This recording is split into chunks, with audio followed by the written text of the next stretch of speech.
Puji nama Tuhan, saudaraku sekalian, kita bersyukur bahwa hari ini kita ada di hadapan Tuhan dan kita selalu percaya bahwa ini akan menjadi saat yang sangat berharga karena kita ada bersama dengan Tuhan. Amin, saudaraku. Saudaraku sekalian, tantangan bagi kita sebagai orang Kristen, ya, itu tidak pernah berkurang, ya, bahkan semakin hari itu makin berat. Tuntutan, ya, atas hidup kita sebagai orang benar itu juga semakin tinggi tuntutannya, bahkan semakin masif. Saudaraku sekalian, orang-orang akan senantiasa memperhatikan dan menyoroti kehidupan kita. Ya, jadi kita perlu mengerti. Mereka akan menyoroti bagaimana kita hidup dan mereka menyoroti bagaimana kita berinteraksi dengan orang-orang di sekitar kita punya kehidupan. Oleh sebab itu, saudaraku sekalian, ya mari kita ingat kata-kata Paulus, ya, di dalam Efesus pasal 5 ayat 15, di sana Paulus berkata, ya, karena itu perhatikanlah bagaimana kita hidup, ya. Biarlah kita jangan seperti orang bebal tetapi seperti orang arif, ya. Jadi saudaraku sekalian, hari ini sebagai orang Kristen, sebagai orang percaya, kita perlu memperhatikan bagaimana kita hidup. Oleh sebab itu pada hari ini saya ingin mengajak saudara merefleksi, ya, kehidupan saudara melalui khotbah hari ini, ya, dan tema khotbah saya hari ini adalah be different, menjadi berbeda, ya, menjadi berbeda. Dan kita awali dengan firman Tuhan, saudaraku sekalian, ya, ada 3 ayat firman Tuhan yang saya percaya menarik dan penting sekali bagi kita. Roma 12 ayat yang kedua. Sudah sering kita dengar, tapi saya rindu saudara menyimaknya sekali lagi.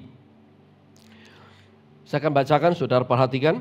Janganlah kamu menjadi serupa dengan dunia ini, tetapi berubahlah oleh pembaharuan budimu, sehingga kamu dapat membedakan manakah kehendak Allah, apa yang baik, yang berkenan kepada Allah, dan yang sempurna. Ya. Nah, yang kedua, Injil Matius pasal yang ke-5 ayat ke-16. Firman Tuhan berbunyi, demikianlah hendaknya terangmu bercahaya di depan orang, supaya mereka melihat perbuatanmu yang baik dan memuliakan Bapamu yang di sorga. Terakhir, 2 Korintus pasal yang ke-3 ayat ke-16. Ayat ke-18. Ya, 2 Korintus 3:18, dan kita semua mencerminkan kemuliaan Tuhan dengan muka yang tidak berselubung. Dan karena kemuliaan itu datangnya dari Tuhan yang adalah Roh, maka kita diubah menjadi serupa dengan gambarnya dalam kemuliaan yang semakin besar. Saudaraku sekalian, perhatikan 3 ayat ini dengan sangat jelas Paulus berkata bahwa kita tidak boleh menjadi serupa dengan dunia ini.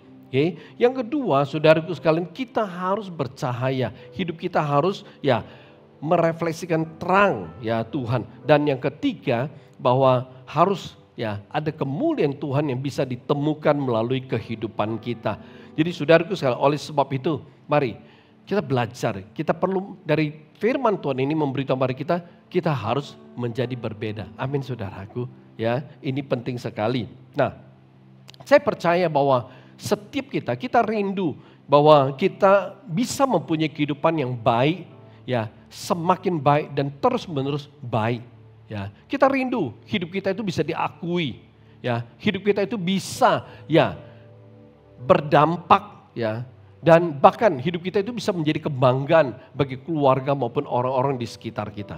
Akan tetapi saudaraku sekalian, kenyataan memberitahu kepada kita bahwa banyak sekali orang punya hidup justru sebaliknya, ya, sebaliknya hidup mereka bukan semakin hari semakin baik, tapi malah semakin hari menjadi semakin tidak baik, semakin menjadi tidak benar.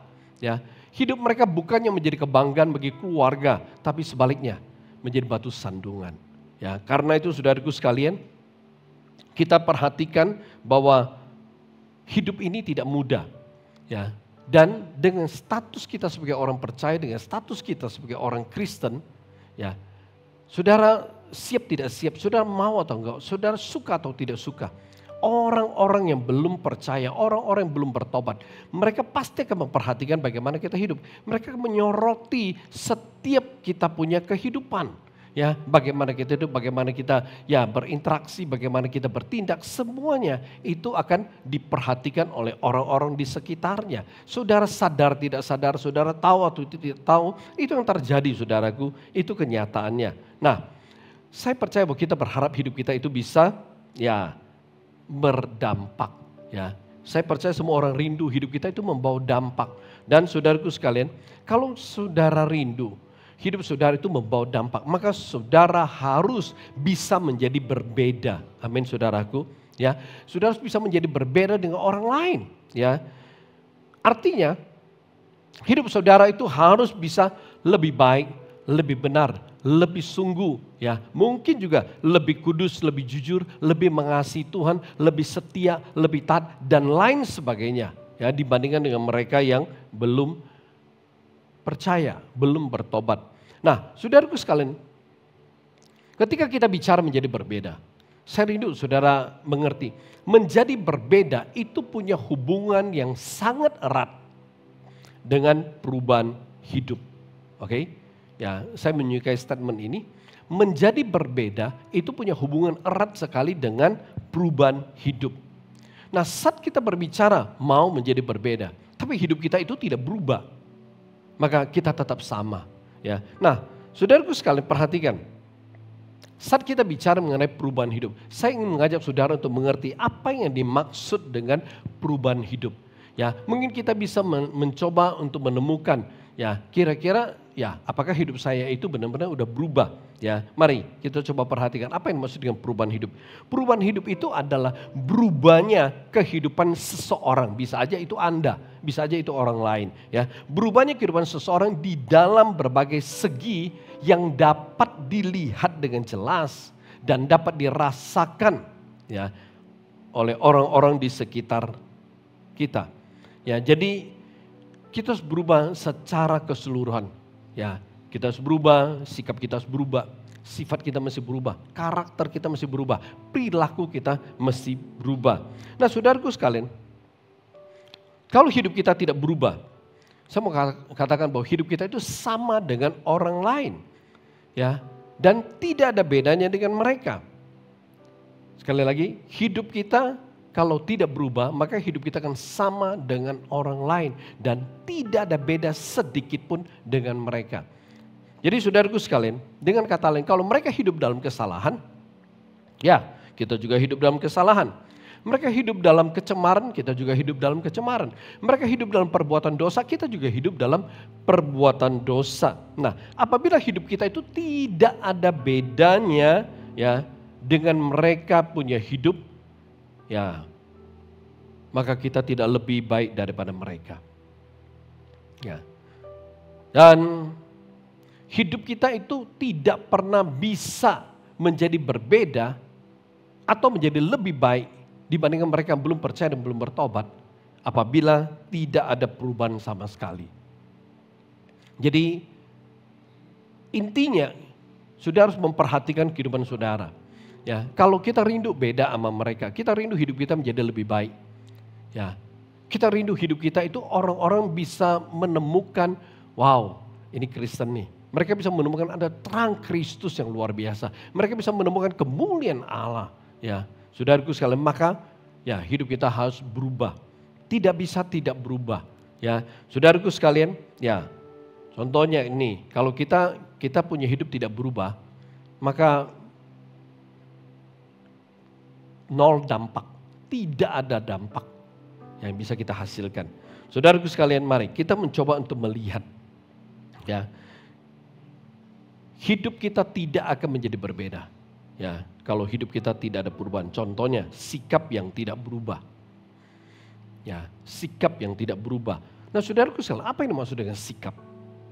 Ya, kita lihat. Sikap itu adalah reaksi seseorang terhadap suatu peristiwa, terhadap suatu keadaan atau terhadap seseorang. Ya, itu sikap.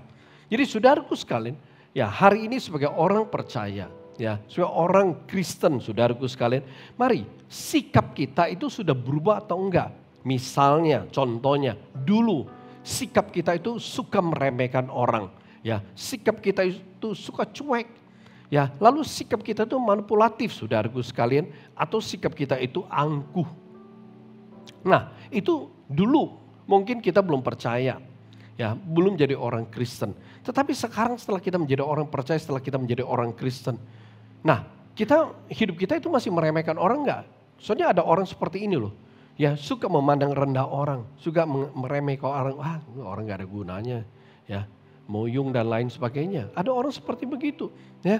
Nah, ada orang tuh cuek, ya, apapun nggak mau tahu, ya. Tian pun tahu gitu, saudaraku sekalian. Ya, ketika urusan rumah dia nggak mau tahu, ya. Di kantor juga kerjanya cuek. Ya, kadang-kadang temannya tanya, tahu nggak itu di mana letaknya? Aduh, gue nggak tahu. Oh, paling gampang jawaban, saya nggak tahu, saya nggak tahu, saya nggak tahu. Itu paling gampang, urusan selesai, saudaraku. Ya, nah, ada orang seperti ini, sikap seperti ini. Nah, tapi ada orang juga manipulatif, saudaraku sekalian. Bos berkata, kamu tolong deh, ya, ambilin beberapa lembar HVS lalu taruh di meja saya. Dia keluar. Dia panggil temannya, lu tolong ambil berapa lembar ya HVS, saya taruh meja bos. Ya. Kadang-kadang ya mungkin bos berkata, tolong ya file ini kamu print ya. Ya, dia perintah deh, tiba-tiba dia berkata, bos suruh lu print tuh. Ya, file yang satu itu. Ada orang seperti begitu, saudaraku, sikapnya. Ya. Nah, perhatikan, ada orang angkuh. Ya, belum percaya angkuh sekali. Tapi setelah percaya sama juga. Nah, saudaraku sekalian, kalau sikap kita itu tidak berubah, kita tidak menjadi berbeda, saudaraku sekalian. Ya, kalau hidup kita tidak berbeda, hidup kita tidak punya kekuatan. Kalau hidup kita sama dengan orang yang belum percaya, nggak ada gunanya, saudaraku. Oleh sebab itu perhatikan, ya, kalau saudara sudah menjadi orang percaya, sudah menjadi orang Kristen, ya, maka hidup saudara itu harus ada perubahan. Harus, nggak bisa enggak. Kita nggak bisa kompromi, ya, harus, ya. Nah, saudaraku sekalian, selain sikap, sifat kita juga harus berubah, ya. Kalau kita tidak ada perubahan hidup, khususnya dalam hal sifat, ya, sifat yang tidak berubah, saudaraku sekalian, sifat itu adalah, ya, ciri bawaan yang melekat dalam hidup seseorang. Itu yang maksud dengan sifat. Ya, jadi saudara bisa lihat kira-kira apa yang dimaksud dengan sifat. Itu ciri-ciri itu, bawaan sejak lahir. Dan itu selalu melekat dalam diri seseorang. Perhatikan saudaraku sekalian, mungkin sebelum saudara percaya, saudara tuh orangnya mungkin pendendam, labil, egois, ya. Saudara orangnya minder, ya. Habis itu saudara tuh orangnya mungkin, ya, pesimis, sensitif, atau moody, mut-mutan gitu loh.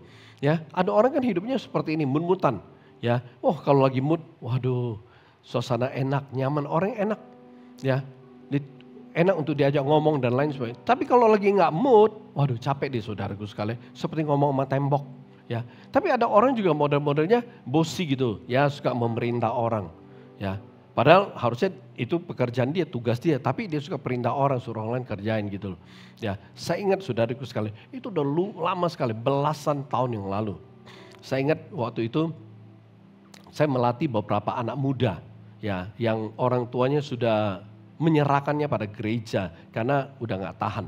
Ya, jadi ada 4, kalau nggak salah kurang lebih 4 anak-anak yang, ya, anak remaja, tapi orang tua udah nggak mau. Saya terima di gereja, saudaraku sekalian. Nah, saya ingat sekali ada satu gambaran saya nggak bisa lupa. Dan begitu saya lihat sikapnya, saya tahu ini orang tidak akan bertahan lama. Saya berkata, di sana ada air, ya, tolong kamu ambil pel, ya, kamu tolong keringin nanti biar jemaat masuk itu nggak nginjaknya kemana-mana, ya. Dan dia bilang, oke, gitu, sini, itu kamu ambil pel, ya, habis pel. Ambil pel ke depan, tutup dulu, kan ada air kan, nah lu keringin tuh pakai pel, ya, supaya nanti jemaat nggak injak kemana-mana. Saya berdiri, saya liatin, saya tersenyum, tapi saya tahu, ya, bahwa ini satu sifat yang nggak bagus, ya. Saya suruh dia suruh orang lain, ya. Dan saudaraku sekalian, perhatikan, ada orang, ya, sifatnya itu bossy gitu, suka jadi bos, ya. Tapi ada orang, perhatikan, ini perlu berubah. Ada orang sifatnya pelit. Ya, pelit, ya. Nah, perhatikan setelah kita jadi orang Kristen, perhatikan hemat sama pelit itu beda, ya. Ya, nanti saudara cari kebenarannya sendiri. Nah, perhatikan, ya. Ketika saudara belum jadi orang Kristen, belum percaya, sifat saudara mungkin seperti ini. Tapi ketika saudara sudah menjadi orang Kristen, saudara sudah menjadi orang percaya, maka sifat saudara harus berubah. Ya, sifat saudara harus berubah. Kenapa? Karena ketika sifat saudara berubah, saudara akan menjadi pribadi yang berbeda. Ya. Nah, ketika saudara berbeda, hidup saudara itu akan membawa dampak. Orang-orang akan melihat kok. Ya, orang akan tahu. Orang bisa menilai, loh ini orang sudah berubah ya. Oh sifatnya jadi luar biasa. Dulu nggak bisa dijadikan teman. Tapi sekarang wah saudara dirindukan orang. Kenapa? Karena orang senang. Orang merasa adem gitu loh. Kalau ya ngobrol dengan saudara, orang merasa nyaman ketika ada bersama dengan saudara. Nah ini hal yang sangat penting saudaraku. Ya, nah itu hal yang ketiga. Ya kita berubah bukan saja sikap, sifat, tapi karakter juga. Ya karakter yang tidak berubah itu juga tidak akan membawa hidup saudara jadi berbeda. Ya, coba perhatikan, karakter saudara sudah berubah atau enggak hari ini? Ya, apa yang maksud dengan karakter saudaraku sekalian? Karakter itu adalah kumpulan sifat dan perilaku yang membentuk kepribadian seseorang. Ya, nih contohnya seperti ini. Ya, ada orang karakternya itu licik, ada orang karakternya egois, sombong, suka pamer. Ya, dan ada orang karakter nggak bisa dipercaya, saudara. Ya, benar. Ini penting sekali. Coba kita perhatikan hari ini. Kita punya karakter itu masih seperti dulu. Karakter kita itu masih licik nggak? Masih egois? Masih sombong? Masih suka pamer? Atau ya nggak bisa dipercaya? Dulu mungkin kita punya karakter seperti begitu. Tapi setelah kita percaya pada Tuhan, setelah kita menjadi orang Kristen, harusnya karakter-karakter Kristus itu memenuhi kehidupan kita. Karakter-karakter Kristus itu menggantikan kita punya karakter yang tidak baik. Nah ini kita perlu mengerti saudaraku sekalian. Ya, hidup kita harus berubah. Kita nggak bisa berkata bahwa ya hidup itu adalah pilihan. Saya mau katakan saudaraku sekalian. Setelah saudara menjadi orang Kristen, ya, setelah saudara bertobat, perhatikan, perubahan hidup itu bukan pilihan.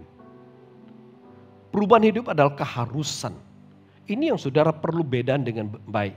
Ya, sebelum saudara jadi orang Kristen mungkin saudara bisa memilih. Tapi setelah saudara menjadi orang Kristen, saudara bertobat, hidup saudara ya menjadi baru, maka perubahan hidup bukan pilihan. Saudara tidak bisa memilih gue mau berubah atau enggak. Ya, perubahan hidup menjadi sebuah keharusan bagi setiap orang yang ada di dalam Tuhan. Nanti saya kasih lihat ayatnya.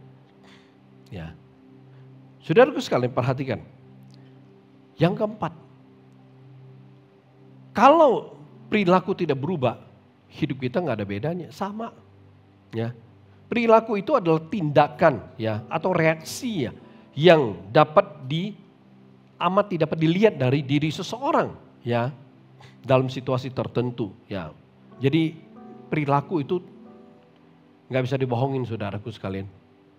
Misalnya ya ini perilaku yang orang yang belum percaya atau belum bertobat. Ya ada orang tuh perilakunya suka nipu. Ya perilakunya suka nipu, mencuri, ya kemudian ya merusak, berbohong ya dan juga ada perilaku yang suka mengabaikan orang lain. Ini perilaku. Ya, kita bisa melihat ya, itu yang ada di dalam kehidupan orang-orang yang belum bertobat. Jadi saudara selalu perhatikan hari ini ketika saudara sudah menjadi orang percaya, hari ini ketika saudara sudah bertobat, hari ini ketika saudara adalah orang-orang yang ada di hadapan Tuhan, ya perhatikan, saudara harus menjadi berbeda.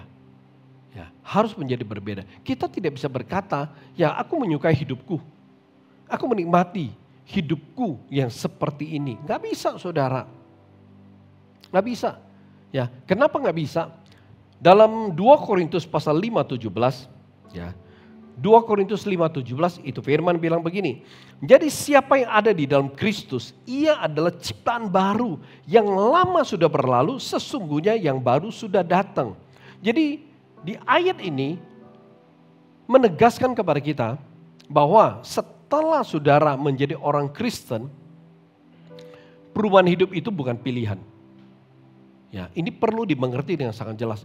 Perubahan hidup itu bukan pilihan, tetapi sebuah keharusan, sebuah kewajiban. Dengan kata lain, begitu saudara telah percaya, saudara bertobat, maka saudara wajib, absolutely gitu loh. Saudara harus berubah. Nggak bisa bilang enggak. Ya, nggak bisa bilang, oh saya mau berubah, tapi sifat saya aja yang berubah. Yang lain saya nggak mau berubah. Kita nggak bisa berkata, oh sikap saya yang berubah, yang lain saya nggak mau. Saya menikmati, ya karakter lama saya, waduh saya menikmati, saya nggak mau berubah. Nggak bisa, karena firman Tuhan itu jelas. Siapa di dalam Kristus, ia ciptaan baru loh. Jadi ketika saudara percaya pada Tuhan Yesus, ketika saudara bertobat, saudara itu ciptaan baru. Ya, saudara itu ciptaan baru. Ya. Firman menjelaskan yang lama sudah berlalu, artinya semua sikap, semua sifat, semua karakter, semua perilaku saudara yang lama, yang gak benar, yang gak baik, itu harus berlalu, harus dibuang, harus dihapus di dalam hidup saudara. Kenapa? Karena saudara sekarang ciptaan baru. Jadi di sini menjelaskan kepada kita bahwa perubahan hidup atau menjadi berbeda itu keharusan, itu kewajiban. Kita nggak bisa milih, ya kita nggak bisa milih. Ya. Oleh sebab itu saudaraku sekalian, ya kalau saudara punya hidup tidak berubah, saudara sudah dari Kristen 5 tahun, 10 tahun, 15 tahun, 20 tahun, tapi hidup saudara tidak berubah, nggak ada perubahan hidup, saudara tidak akan menjadi orang yang berbeda. Tidak akan menjadi orang yang berbeda dalam keluargamu, di sekolahmu, tempat kerjamu, mungkin di lingkunganmu. Kau bukan menjadi orang yang berbeda. Dan orang-orang yang melihat saudara, mereka melihat sama. Gak ada bedanya dengan saya. Ke gereja boleh seminggu 3 kali, 4 kali. Tapi hidupnya sama dengan saya. Jadi saudaraku sekalian, hidup saudara gak bawa dampak. Ya, mungkin bagi keluarga bukan menjadi sebuah kebanggaan. Mungkin jangan sampai keluarga berkomentar, ayah ada pergi gak pergi gereja sama aja tuh. Atau dengan kata lain mereka berkata, emang ada gunanya dia ke gereja? Saudaraku sekalian, kalau orang-orang sudah berkomentar sedemikian atas kita, maka artinya apa? Artinya nama Tuhan gak dipermuliakan.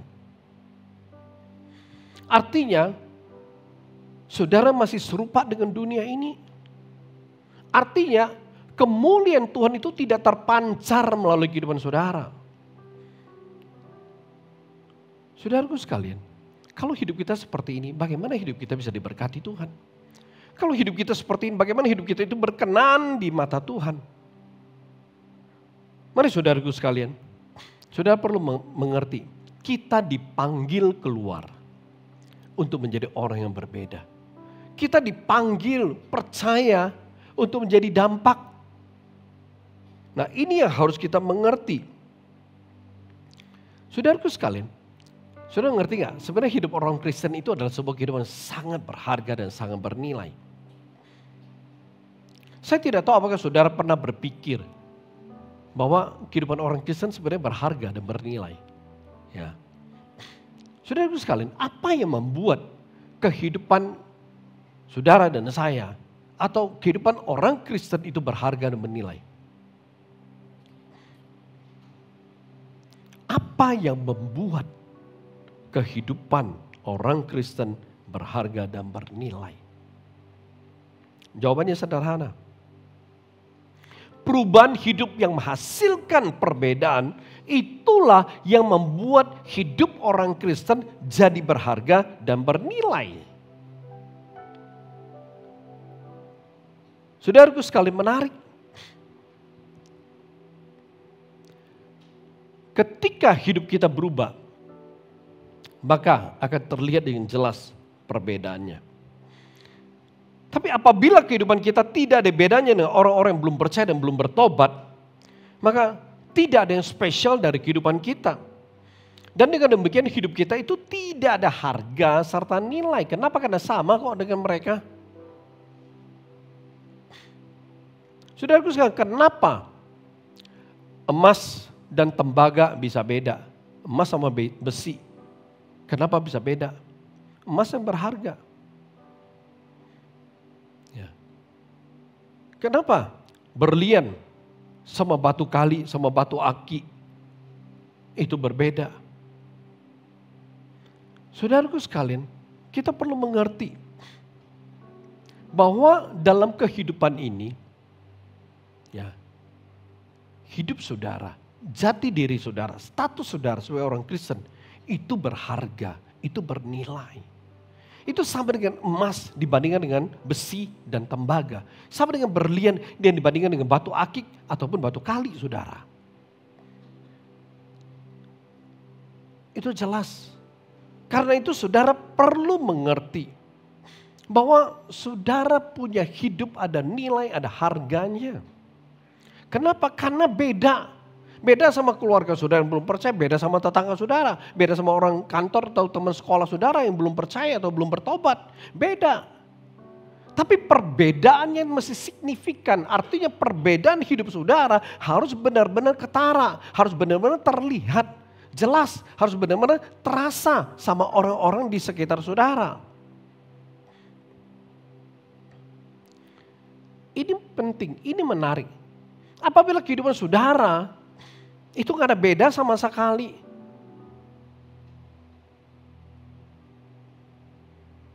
Orang tidak akan pernah datang kepada Tuhan melalui hidup saudara. Kalau hidup saudara tidak ada bedanya. Orang-orang tidak akan memuliakan Tuhan ketika melihat hidup saudara. Oleh sebab itu menjadi berbeda. Itu adalah hal yang saudara dan saya harus selalu perhatikan. Menjadi berbeda. Itu adalah sebuah bentuk kehidupan kita sebagai orang Kristen. Dengan kata lain, kalau saudara orang Kristen, hidup saudara mesti beda. Beda dengan orang lain yang belum percaya, beda dengan mereka yang belum bertobat. Gak bisa enggak. Gak bisa enggak. Saudara tidak bisa berkata, gak apa-apa sama dengan mereka. Yang penting gue ada bagian tertentu beda. Gak bisa. Sekali lagi, ketika kita bicara perubahan hidup, itu bukan sebagian. Seluruh keberadaan kita mesti berubah. Itu namanya perubahan hidup. Nggak ada yang namanya perubahan hidup, hanya sifat yang berubah. Karakter, perilaku, sikap nggak berubah. Perubahan hidup bukan berbicara setengah dari hidup saudara yang berubah. Perubahan hidup berbicara seluruh, total keseluruhan hidup saudara itu berubah. Perubahan yang sesungguhnya itu mencakup keseluruhan saudara. Itu namanya berubah. Kalau saudara hanya berubah ya 25%, itu belum berubah. On progress. Tidak bisa disebut perubahan hidup. Kalau hidup saudara berubah 50%, belum bisa disebut berubah. Ini saudara perlu mengerti. Kita jangan menipu diri kita sendiri, membohongi diri kita sendiri. Gue udah berubah. Tapi sebenarnya kita tahu sekali ya, yang berubah dari hidup kita itu baru 50%, belum 100%. Lalu kita merasa bahwa kita sudah berubah. Jadi kita hanya berjalan dalam 50% perubahan hidup kita. Kenapa? Kita sudah merasa berubah. Tapi 50% hidup kita yang belum berubah, kita juga jalani. Saudaraku sekalian, kita tidak bisa hidup di dalam dua kehidupan. Alkitab berkata kita tidak bisa berdiri di dua perahu. Kalau saudara hari ini berkata gua Kristen, maka saudara sungguh-sungguh berubah. Hidup kita semakin hari mesti semakin serupa dengan Kristus. Kalau memang saudara berkata gua Kristen. Kita tidak bisa berkata gua Kristen hari ini. Gua mengasihi Tuhan. Tapi hidup saudara semakin hari semakin serupa dengan dunia. Itu saudara membohongi diri saudara sendiri. Itu saudara nipu diri saudara, bukan ditipu orang, saudara nipu diri saudara sendiri. Nah, ini saudara perlu mengerti. Seperti yang di awal saya katakan.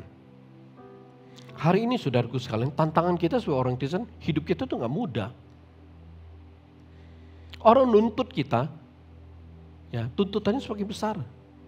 Mereka selalu melihat bagaimana kita hidup. Saudaraku sekalian,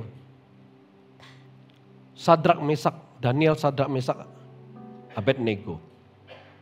Hidup mereka berharga dan bernilai di mata pemimpin pegawai istana, di mata Nebukadnezar. Kenapa? Karena mereka berani tidak berkompromi dengan hal-hal yang melanggar prinsip kekudusan. Daniel 1:8a. Di sana firman Tuhan bilang gini, Daniel berketetapan untuk tidak menajiskan dirinya dengan santapan raja dan dengan anggur yang biasa diminum raja. Perhatikan saudaraku sekalian, mereka berempat itu menjadi begitu bernilai bagi pemimpin pegawai istana, bagi Nebukadnezar, bagi Darius maupun Kores, para raja Babel. Kenapa bisa demikian? Karena Daniel sama sekali tidak berkompromi. Dia tidak berkompromi dengan prinsip yang melanggar imannya, prinsip yang melanggar kekudusan. Dia nggak kompromi, saudaraku. Ketika mereka tahu siapa mereka, maka mereka hidup sesuai jati diri mereka.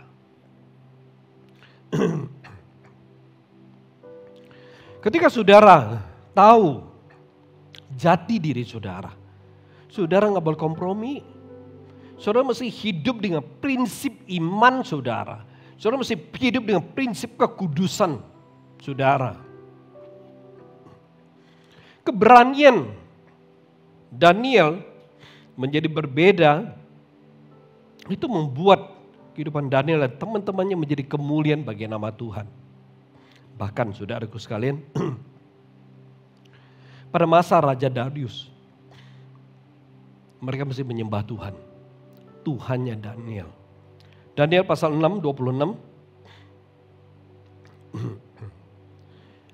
Di sana firman Tuhan bilang begini, bersama ini kuberikan perintah bahwa di seluruh kerajaan yang kukuasai orang harus takut dan gentar kepada Allahnya Daniel.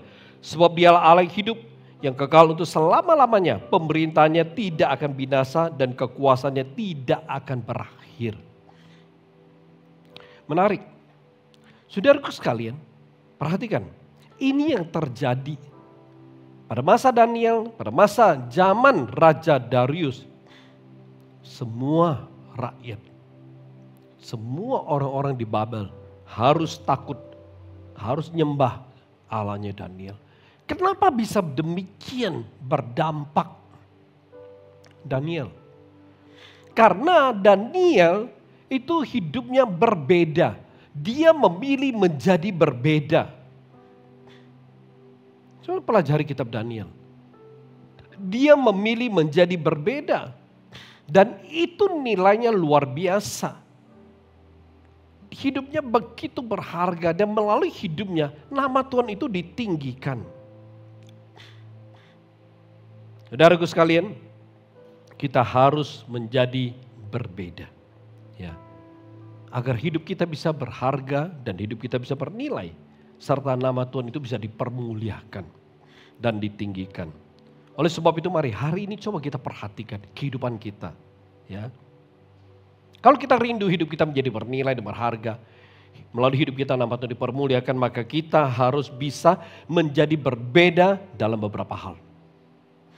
Yang pertama kita masih bisa berbeda dalam hal berpenampilan saudaraku. Misalnya pakaian.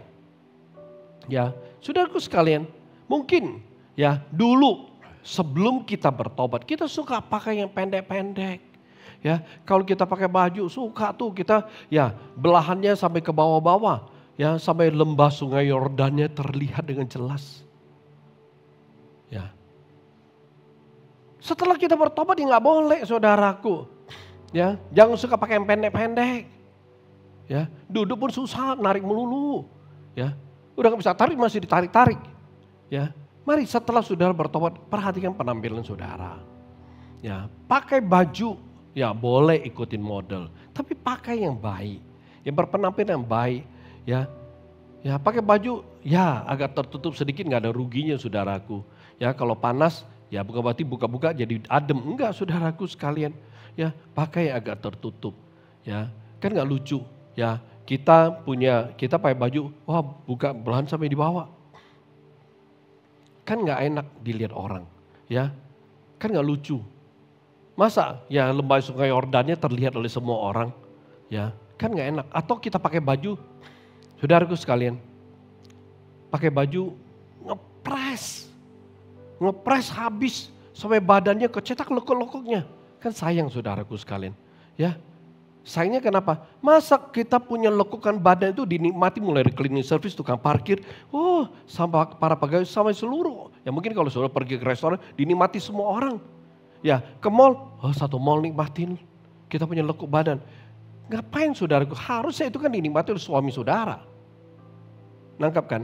Jadi perhatikan bagaimana kita berpenampilan saudaraku. Ya kita perhatikan. Itu hal yang kita perlu mengerti.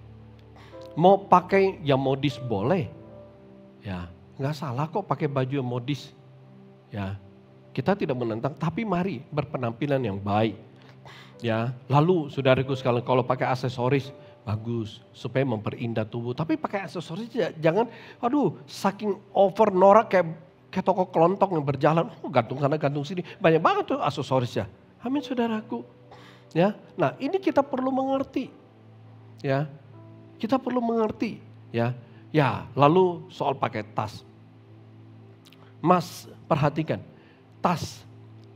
Wanita pakai tas yang seperti wanita. Itu akan meningkatkan feminimnya seorang wanita. Tapi kalau laki-laki, pakailah tas yang menunjukkan kejandanan laki-laki. Jangan laki-laki pakai tas yang gede-gede kayak cewek. Ya, itu penampilan yang gak cocok. Karena saudara kodratnya laki-laki. Nangkap kan? Kecuali tas. Ya sudah ke gym, ya olahraga itu beda kalau bawa tas yang gede. Sudah jalan-jalan pakai tas yang gede begitu, nggak cocok saudaraku. Ada kodratnya. Ya, kita diciptakan sesuai kodratnya. Maka berpenampilanlah sesuai dengan kodrat kita. Amin. Perkataan, contoh. Kita mesti berbeda dalam perkataan. Saudaraku sekalian, dulu sebelum kita percaya Tuhan, kata-kata kita itu selalu melukai orang yang mendengar. Menyakiti hati orang, menyakiti keluarga, menyakiti istri, suami. Ya, kata-kata kita tuh tajam, ya lebih tajam dari silet saudaraku sekalian. Nah itu belum percaya. Sekali ngomong kebun binatang semua tuh. Tapi setelah saudara percaya jadi orang Kristen, ya hidup mesti berubah. Perkataan saudara mesti berubah. Ya, setiap kata-kata yang keluar dari mulut saudara, ya jangan lagi melukai, menyakiti orang, menjatuhkan orang. Tapi kata-kata kita mesti membangun. Amin saudaraku, mesti menghibur, mesti menguatkan orang.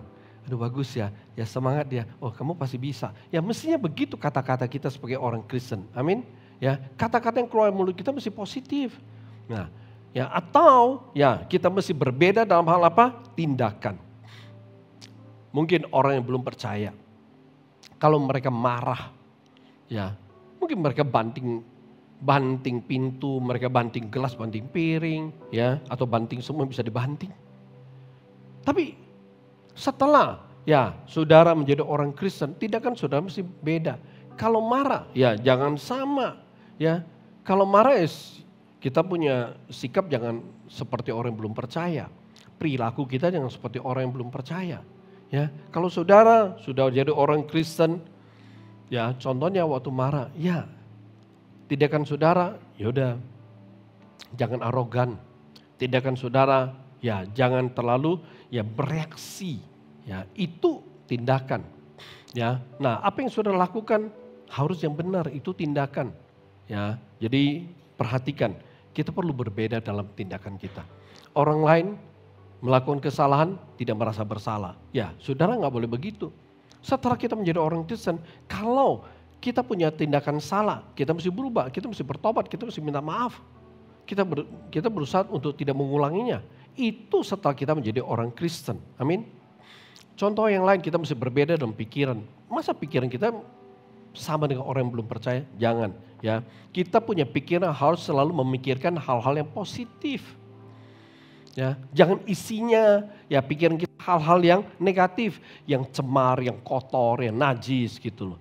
Ya, pikiran kita dipenuhi gimana caranya makan duit orang, ya gimana kita ngibulin orang. Jangan saudaraku sekalian, ya. Setelah kita menjadi orang Kristen, pikiran kita harus ya baik. Ya, pikiran harus benar. Ya, bagaimana ya saya punya keluarga bisa dimenangkan. Kita berpikir bagaimana ya saya bisa melibatkan Tuhan lebih dalam bisnis saya.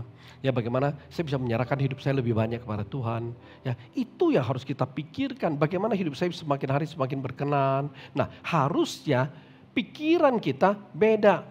Ya kita pikir hal-hal yang benar. Ya lalu ingat setelah kita menjadi orang Kristen jangan suka pakai pengertian diri sendiri. Ada orang suka pikirannya dia suka pakai pengertiannya sendiri.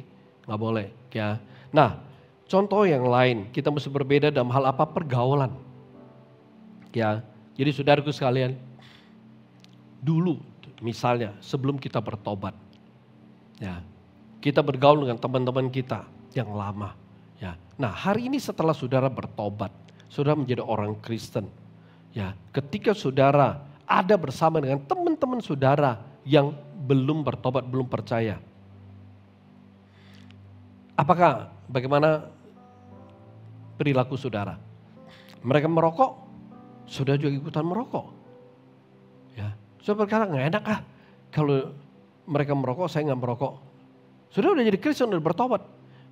Ya, mereka judi, saudara ikutan judi, karena udah kumpul sama mereka. Lalu mereka mabok-mabokan, saudara ikut mabok-mabokan. Nah saudaraku sekalian, kalau saudara telah menjadi orang Kristen, tapi dalam pergaulan saudara nggak ada bedanya, ya artinya hidup saudara belum berubah. Nggak bisa, kita mesti menjadi berbeda. Setelah menjadi orang Kristen kita mesti beda dalam pergaulan. Boleh saudara berkumpul dengan teman-teman saudara yang belum percaya atau belum bertobat, boleh. Tapi waktu mereka ya melakukan kebiasaan mereka merokok, saudara jangan merokok. Kalau mereka berjudi, jangan ikutan berjudi. Kalau mereka mabok, jangan ikut-ikutan mabok. Ya. Kalau mereka nonton film porno, jangan ikut-ikutan nonton film porno. Jadi saudaraku sekalian, dalam pergaulan kita mesti menjadi berbeda. Ya. Kenapa? Karena setelah kita menjadi orang Kristen, hidup kita udah berubah. Ya, hidup kita telah berubah. Jadi hidup kita yang berubah itu terrefleksi dengan sangat jelas dalam kehidupan kita. Bukan saja bisa dilihat tapi bisa dirasakan oleh orang-orang. Contoh yang lain, beribadah. Saudara mesti menjadi berbeda dalam beribadah. Sudah menjadi orang Kristen 5, 10, 15 tahun, bahkan ada yang sudah jadi 20 tahun jadi Kristen. Tapi ketika beribadah, nggak ada perubahan. Pertama kali datang gereja, waktu ikut ibadah mungkin nggak fokus. Mungkin nggak fokus waktu ibadah. Ya, pikiran masih kemana-mana, hati masih kemana-mana. Tapi setelah 20 tahun, setelah 10 tahun, ya jadi orang Kristen, ibadah masih nggak fokus.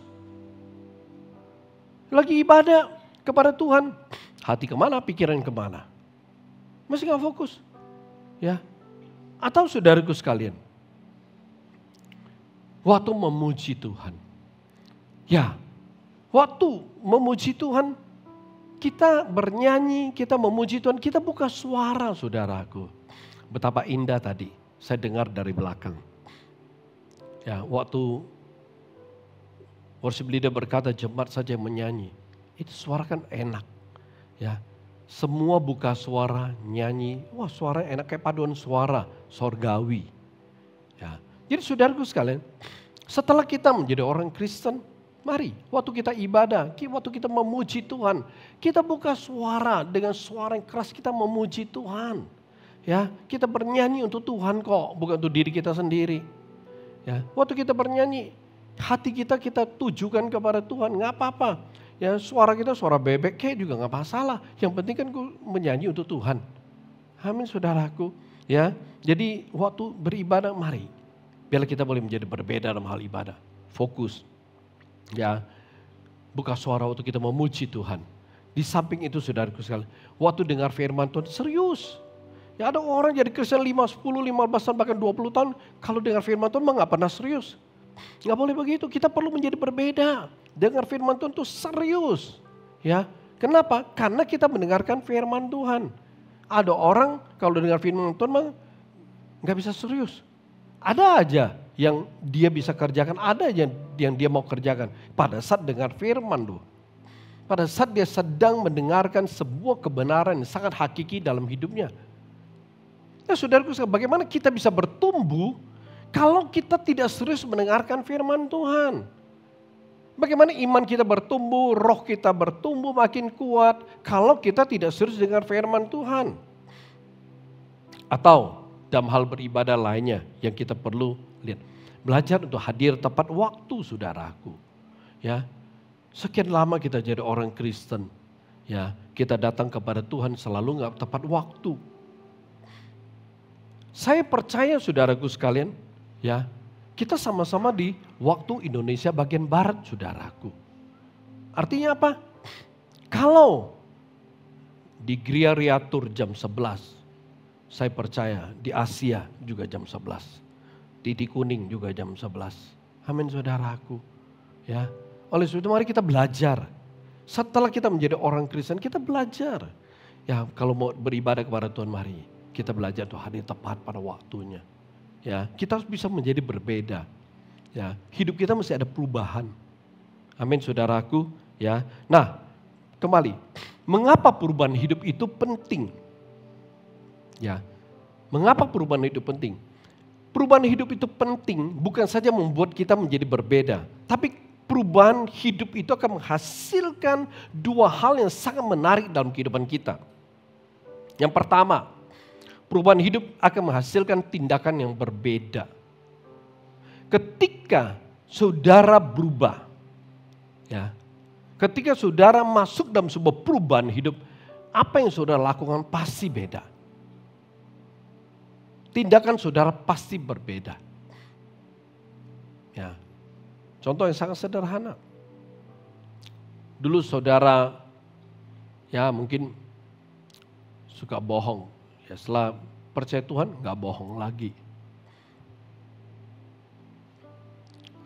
Ya, mungkin sebelum percaya Tuhan, saudara suka ngambil barang orang.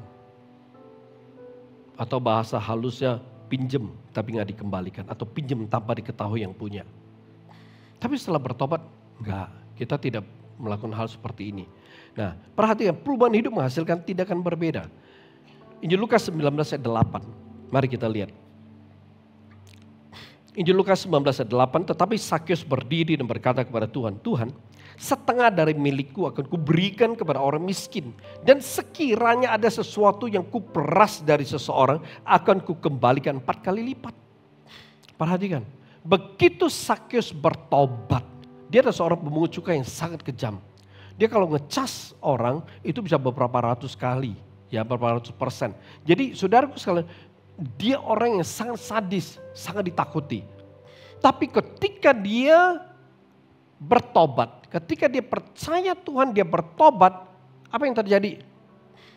Saudaraku sekalian, perubahan hidupnya menghasilkan tindakan yang berbeda. Dulu dia berusaha mengambil, tapi sekarang dia memberi.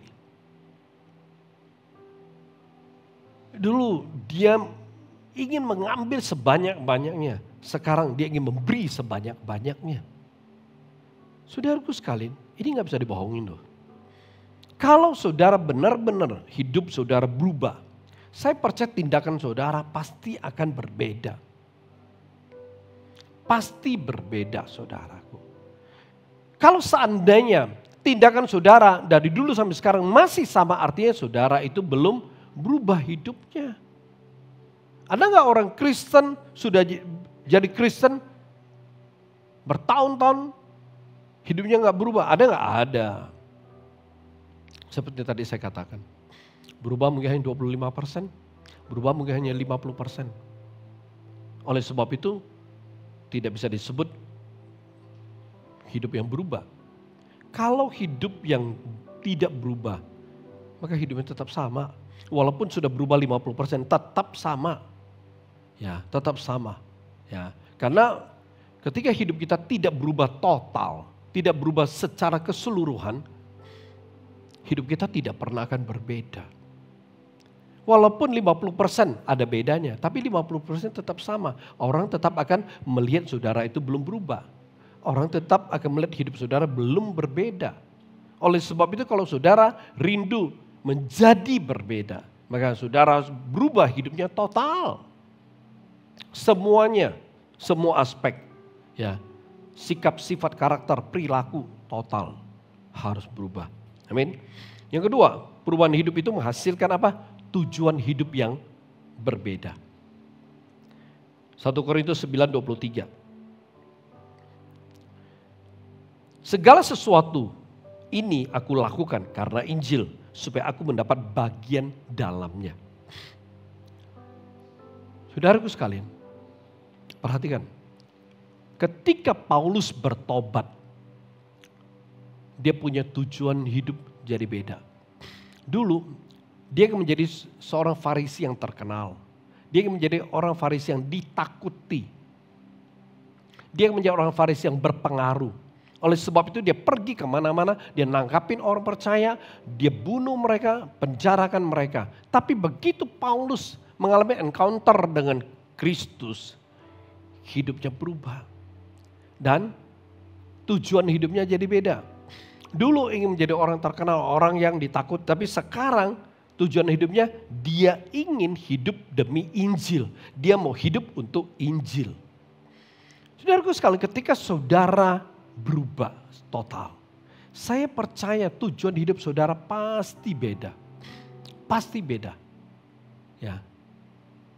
Nilai-nilai hidup saudara juga akan beda. Saya percaya saudaraku sekalian, ketika saudara berubah secara total, saudara akan menemukan hubungan saudara dengan Tuhan itu menjadi tujuan hidup saudara. Pelayanan akan menjadi tujuan hidup saudara. Ya, hidup berdampak akan menjadi tujuan hidup saudara. Hidup menjadi berkat akan menjadi tujuan hidup saudara. Kalau hidup saudara berubah total. Coba renungkan. Mari saudaraku sekalian. Dunia di mana kita ada, lingkungan di mana kita ada, orang-orang yang kenal kita, yang kita kenal, sadar tidak sadar mereka memperhatikan hidup kita. Ya, mereka menilai hidup kita. Oleh sebab itu saudaraku sekalian, kita mesti sadar bahwa kita adalah orang Kristen dan hidup kita perlu berbeda. Harus berbeda karena kita menjadi orang Kristen. Siapa di dalam Kristus, dia adalah ciptaan baru. Yang lama sudah berlalu dan yang baru sudah datang. Oleh sebab itu saudaraku sekalian, ingat, saudara adalah orang Kristen dan saudara harus menjadi ciptaan baru. Saudara tidak bisa tetap seperti dulu.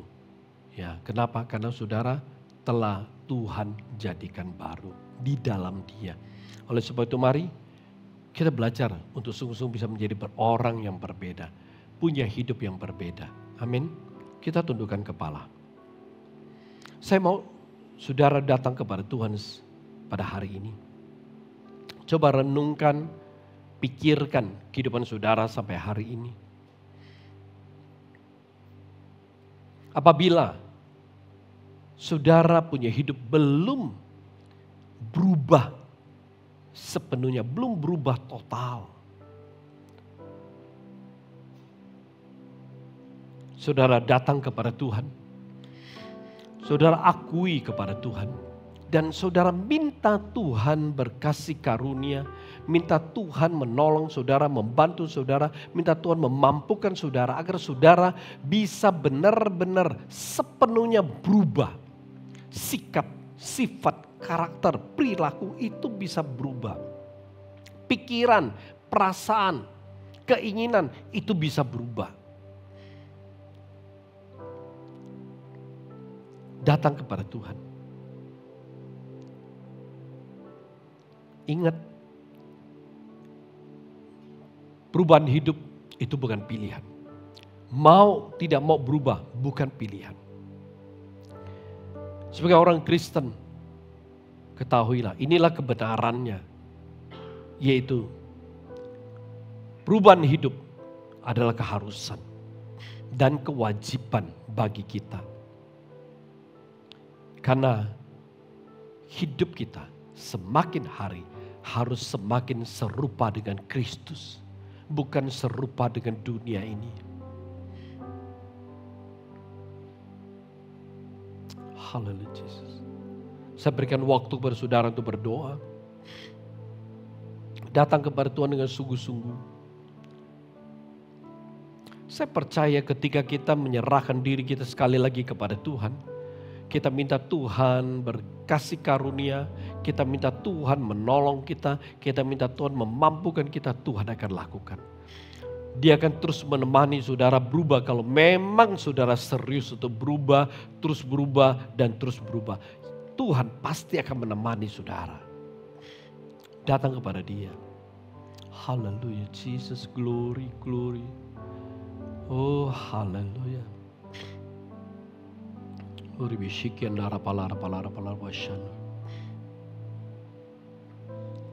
Hidup ini adalah kesempatan. Kesempatan yang Tuhan berikan bagi kita. Untuk semakin hari, semakin serupa dengan Dia. Kesempatan untuk terus menjadi sempurna di hadapannya. Kesempatan untuk terus belajar, mengerti apa maunya Tuhan dalam hidup kita.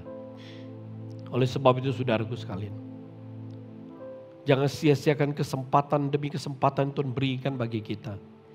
Mari kita bertekad untuk menjadi orang yang berbeda. Haleluya.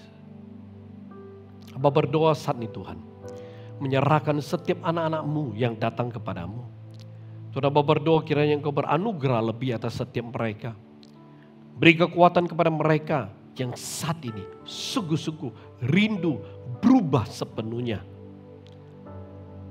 Berikan kekuatan pada setiap mereka yang rindu untuk bisa menjadi berbeda. Mereka rindu di berbagai segi kehidupan mereka. Mereka bisa menjadi berbeda dengan orang yang belum bertobat, dengan orang yang belum percaya. Tuhan, saat ini menyerahkan setiap anak-anak-Mu.